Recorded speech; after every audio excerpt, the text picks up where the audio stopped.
Welcome to the Tech Egg. Don't get scrambled. Enjoy the video. You start by opening the Nvidia Control Panel directly from the desktop context menu.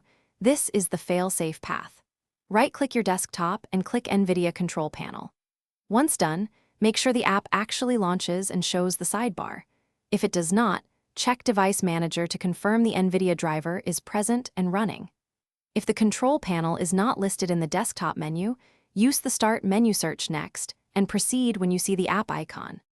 With the control panel open, go straight to the display section in the left navigation. Click to expand it and choose the specific display task you need, such as change resolution or adjust desktop size and position. Once in the page, pick the correct physical monitor from the drop-down so you're not editing the wrong screen. Then set the resolution, refresh rate, and scaling to match your monitor's native specs. This ensures sharp image quality and proper finish by clicking Apply and watch the screen update. Confirm the changes when prompted so they become permanent.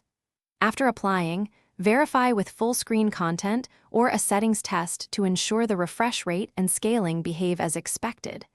If the image is wrong, use the revert option to go back and adjust again. If settings won't stick or the control panel disappeared, update the Nvidia driver or reinstall the control panel from the Microsoft Store or driver package. That usually restores access and fixes stubborn issues.